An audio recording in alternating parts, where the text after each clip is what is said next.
Hi, everyone. I'm Yazad Dalal, Chief Growth Officer here at Joveo, and welcome to Recruiting Realities, where we bring to you the latest developments and insights in recruitment.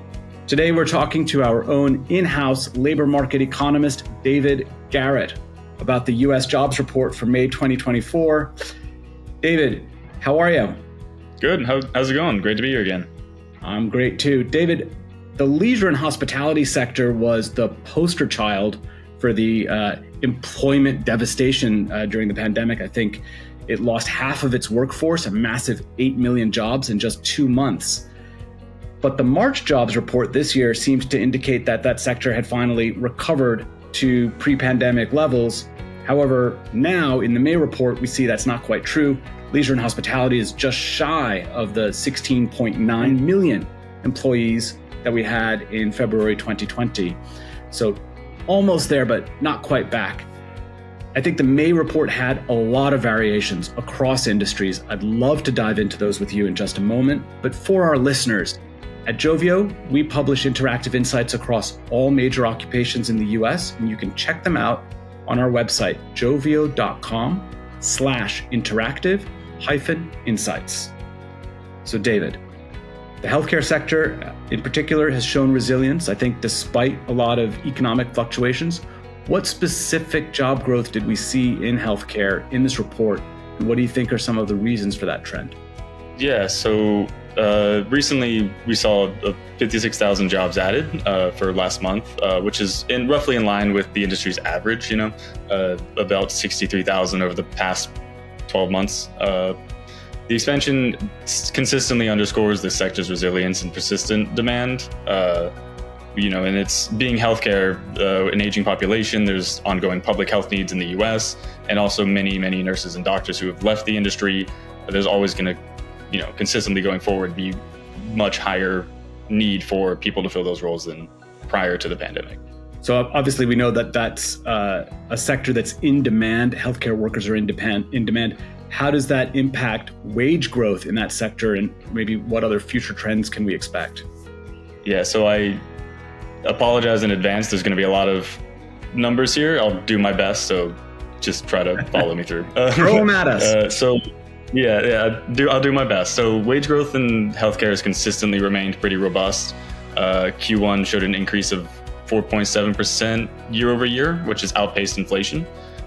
Which means that this industry is consistently providing stable income for workers. Although one thing I would note is that the growth is slower than we have seen in previous quarters, and the first time actually that the growth has gone below 5% since Q4 of 21, which everything spiked as things started reopening. So I would for talent acquisition and things like that and retention. The industry is going to continue to remain competitive.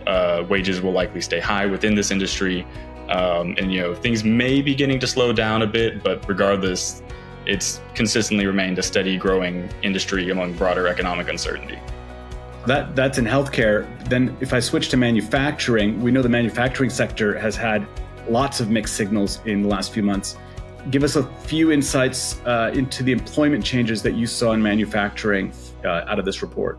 Yeah, manufacturing has been fairly slow compared to a lot of the other industries. The sector, we got a very mixed report last month, or for this month. It saw an increase of roughly 20,000 jobs, indicating some recovery, some promise that things will be picking up.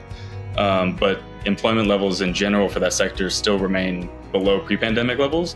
And so the modest growth reflects consistent ongoing challenges, supply chain disruptions, technological advancements, and also the fact that a lot of people did leave manufacturing for other industries after the pandemic. And then what are some of the challenges you think, or opportunities currently facing the manufacturing industry? And I'm thinking especially in light of recent policy changes. Yeah, I really think that a key takeaway, particularly with policy changes such as this chips and other sort of focus on high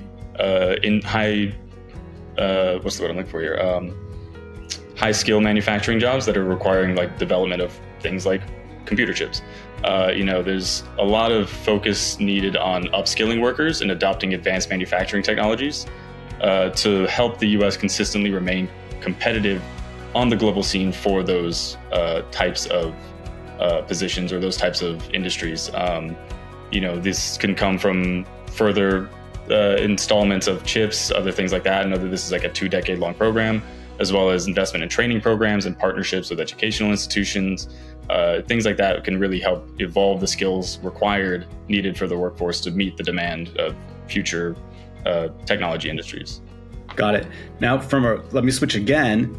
Looking at retail, we have tons of clients in the retail space, obviously very significant from a recruitment perspective. Tell me a little bit about retail employment. We know that there's been a seasonal boost, I think, alongside some pretty significant e-commerce growth. What are some of the key factors driving that trend over the last few months?